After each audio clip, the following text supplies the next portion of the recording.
ನಿಮ್ಮ ಏನು break inspector ಇದ್ದಾರೆ ಅವ್ರ ಗಮನಕ್ಕೆ ತಂದಾಗ ಅವ್ರು ಬಸ್ ಬಂದು ಪರಿಶೀಲನೆ ಮಾಡಿದ್ರು. ಪರಿಶೀಲನೆ ಮಾಡಿದಾಗ ಅದರ ಹಿಂದ್ಗಡೆ 3 ದಿವಸ ಮುಂಚಿತವಾಗಿ ಫಿಟ್ನೆಸ್ ಸರ್ಟಿಫಿಕೇಟ್ ಕೊಟ್ಟಿದ್ದಾರೆ.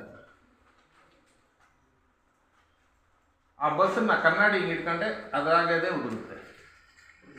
ಕಂಬಕ್ಕೆ ಕಾಳು ಹೊಡೆದಿತ್ತಲ್ಲ, ಗ್ಯಾಪ್ ಇದೆ ಸರ್, ಇಲ್ಲಿ ಡಬಲ್ ಆಯಿತು, ಒಂದು 5 ತಿಂಗಳಾಯಿತು.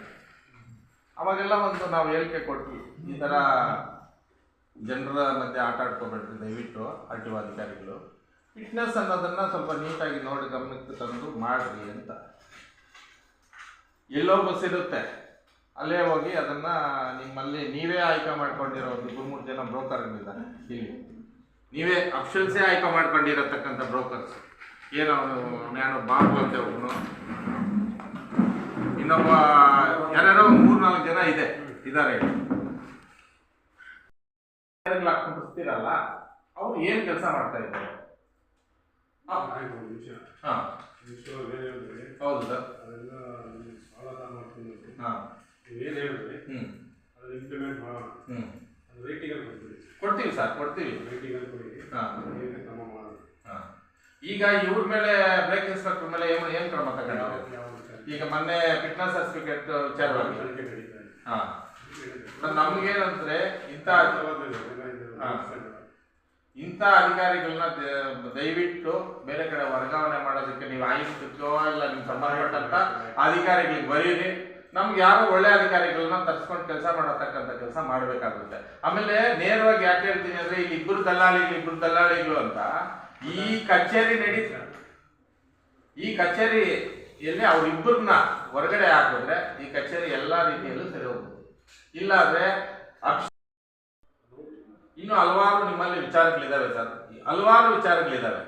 ಈಗ ಇಲ್ಲಿ ನಿಮ್ GPS ಅನ್ನು ಫಿಟ್ ಮಾಡಿ ಇರ್ತೀರಲ್ಲ ಸರ್, ಅಲ್ಲ ಈಗ ಯಾವುದೇ ಒಂದು ವೆಹಿಕಲ್ ಫಿಟ್ನೆಸ್ ಮಾಡ್ಬೇಕಂದ್ರೆ ಇಲ್ಲೇ ಬಂದು ಮಾಡ್ಬೇಕಂತ ಏನಾದ್ರು ರೂಲ್ಸ್ ಇದೆಯಾ? ಅಲ್ಲೇ ಹೋಗಿ ಮಾಡ್ಬೋದು ಅಂತ ಇದೆಯಾ? ಹಳೆ ಗಾಡಿಗಳಿಗೆ ಸರ್ ನಾವು ಈಗ ಎಲ್ಲವೇ ಅಲ್ಲ ಸರ್, ಈಗ ಹಳೆ ಗಾಡಿಗಳು ನಾವು ಹೇಳ್ತಾ ಇರೋದು ಹಳೆ ವಾಹನಗಳಿಗೆ ನೀವು ಅಲ್ಲೇ ಹೋಗಿ ಫಿಟ್ನೆಸ್ ಸರ್ಟಿಫಿಕೇಟ್ ಕೊಡ್ಬೋದು. ಅದಕ್ಕೆ ಅಲ್ಲೇ ಹೋಗಿ ಇಲ್ಲಿ ಗಾಡಿ ಬರ್ಲೇಬೇಕಲ್ವಾ? 500 ಈಗ ನಮ್ಮದು ನಮ್ಮಲ್ಲಿ GPS ಅಂದ್ರೆ ಜಿಯೋ ಫೆನ್ಸಿಂಗ್ ಅಂತ ಆಗಿದೆ. 500 ಅಡಿ ರೇಡಿಯಸ್ ಅಲ್ಲಿ ಇರಬೇಕು. ಹೌದೌದು. ಈ ಸೆಂಟರ್ ಪಾಯಿಂಟ್ ಇಂದ 500 ಅಡಿ ಒಳಗಡೆ ಇದ್ರೆ ಅಂತವ್ರು ಮಾತ್ರ ನಾವು ಕೊಡ್ಬೋದು. ಅದಕ್ಕೆ ಬಿಟ್ಟು ಆಚೆ ಹೋಗಿ ನಮ್ಗೆ ಕೊಡೋಕೆ ನಮ್ಗೆ ಪವರ್ ಇಲ್ಲ. ಅವಳದೆಲ್ಲ ಸಿಸ್ಟಮ್. ಹೌದು ಸರ್, ಈಗ ಕೊಟ್ಟಿದ್ದಾರಲ್ಲ. ಇದಕ್ಕೆ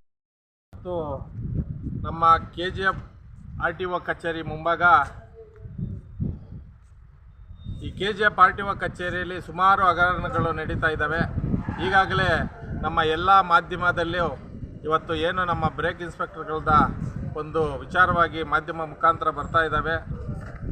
ಆ ಒಂದು ವಿಚಾರವಾಗಿ ನಾವು ಇಲ್ಲಿ ನಮ್ಮ ARTOವನ್ನು ಭೇಟಿ ಮಾಡಿ ಈ ಒಂದು ಸಂದರ್ಭದಲ್ಲಿ ಈ ಥರ ಹಲವಾರು ಏನು ನಮ್ಮ RTO ಆಫೀಸಲ್ಲಿ ಹಗರಣಗಳು ನಡೀತಾ ಇದ್ದಾವೆ, ಅದರ ವಿಚಾರವಾಗಿ ಸುಮಾರು ಏನು ಈ ಫೆಬ್ರವರಿ 5ನೇ ತಾರೀಕು ನಮ್ಮ ಬ್ರೇಕ್ ಇನ್ಸ್ಪೆಕ್ಟರ್ ಮೇಡಮ್ ಅವರು ಟ್ರೈನಿಂಗ್ ಹೋಗಿರ್ತಾರೆ. ಅವತ್ತೇ ಇಲ್ಲಿ ಒಂದು ಸುಮಾರು 15ರಿಂದ 20 ಫಿಟ್ನೆಸ್ ಸರ್ಟಿಫಿಕೇಟ್ಗಳನ್ನು ಮಂಜೂರು ಮಾಡಿರ್ತಾರೆ.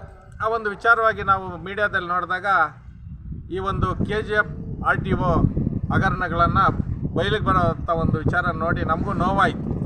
ನಮ್ಮಲ್ಲಿ ಏನು ಈ ಕಡೆ ಆಂಧ್ರ, ಒಂದು ಕಡೆ ತಮಿಳುನಾಡು ಇರೋ ಭಾಗದಲ್ಲಿ ಸುಮಾರು 3 ತಾಲೂಕುಗಳು ಸೇರತಕ್ಕಂಥ ಈ ಒಂದು RTO ಆಫೀಸು ನಮಗೆ ಈ ಒಂದು ಕಚೇರಿಯಲ್ಲಿ ಇಷ್ಟು ದೊಡ್ಡ ಮಟ್ಟದಲ್ಲಿ ಹಗರಣಗಳು ನಡೀತಾ ಇರೋದು ನಮಗೆ ನೋವು ತಂದಂಥ ಸಂಗತಿ. ಆದ ಕಾರಣ ನಮ್ಮ ಒಂದು ಏನು ಅಧಿಕಾರಿಗಳಿಗೆ ಭೇಟಿ ಮಾಡಿ ಇವತ್ತು ಈ ಥರ ವಿಚಾರವಾಗಿ ಅವರಿಗೆ ಒಂದು ದೂರನ್ನು ಕೊಟ್ಟಿರತಕ್ಕಂಥದ್ದು ಕೆಲಸ ನಾವು ಮಾಡಿದ್ದೀವಿ. ಕರ್ನಾಟಕ ರಕ್ಷಣಾ ವೇದಿಕೆ ಕಡೆಯಿಂದ ಇದನ್ನು ಅವರೇನಾದರೂ ಸರಿಪಡಿಸ್ಕೊಂಡಿಲ್ಲ ಅನ್ನೋ ಒಂದು ಮಟ್ಟ ಬಂದಾಗ ದೊಡ್ಡ ಮಟ್ಟದಲ್ಲಿ ಹೋರಾಟ ಮಾಡಬೇಕಾಗುತ್ತೆ ಅನ್ನೋ ಒಂದು ಸಂದೇಶವನ್ನು ಅಧಿಕಾರಿಗಳಿಗೆ ಕೊಟ್ಟಿರತಕ್ಕಂಥದ್ದು. ಕೂಡಲೇ ಇಂಥ ಅಧಿಕಾರಿಗಳನ್ನ ವರ್ಗಾವಣೆ ಮಾಡಬೇಕು, ಈ ಒಂದು ಕಚೇರಿಗೆ ಒಳ್ಳೆಯ ಅಧಿಕಾರಿಗಳನ್ನ ಕೂಡಿಸ್ಬೇಕು ಅನ್ನೋ ಒಂದು ಕರ್ನಾಟಕ ರಕ್ಷಣಾ ವೇದಿಕೆ ವತಿಯಿಂದ ನಾನು ಹೇಳತಕ್ಕಂಥದ್ದು ಬಯಸ್ತೀನಿ. ಹಾಗೆ ಇಲ್ಲಿ ಏನು ಅಫಿಷಿಯಲ್ಸ್ 1-2-3 ಜನ ದಲ್ಲಾಳಿಗಳನ್ನ ಇಟ್ಟಿದ್ದಾರೆ, ಅವ್ರನ್ನ ಕೂಡಲೇ ಇಲ್ಲಿಂದ ತೆರವುಗೊಳಿಸ್ಕೋಬೇಕು. ಆ ಒಂದು ದಲ್ಲಾಳಿಗಳಿಂದ ಇಲ್ಲಿ ಈ ಕಚೇರಿಗೆ ಕೆಟ್ಟ ಹೆಸರು ಬರೋದು ಬೇಡ ಅಂತ ಹೇಳ್ತಾ ಅಧಿಕಾರಿಗಳಲ್ಲಿ ಮನವಿ ಮಾಡಿದ್ದೀನಿ. ಈ ಒಂದು ಅದನ್ನು ಅಧಿಕಾರಿಗಳೇನಾದರೂ ಈ ಒಂದು ಏನು ವರ್ಗಾವಣೆ ಮಾಡಿ ಅವ್ರನ್ನ ಆದೇಶ ಮಾಡಿ ಬೇರೆ ಅಧಿಕಾರಿಗಳು ಇಲ್ಲಿಗೆ ಕರೆಸ್ಕೊಂಡಿಲ್ಲ ಅನ್ನೋ ಒಂದು ಬಂದಲ್ಲಿ ಅವತ್ತಿನ ದಿವಸ ನಾವು ಕರ್ನಾಟಕ ರಕ್ಷಣಾ ವೇದಿಕೆ ವತಿಯಿಂದ ಹೋರಾಟ ಮಾಡ್ತೀವಿ ಅನ್ನೋ ಒಂದು ಮಾತನ್ನು ಹೇಳಕ್ಕೆ ಬಯಸ್ತಾ ಇದ್ದೀನಿ.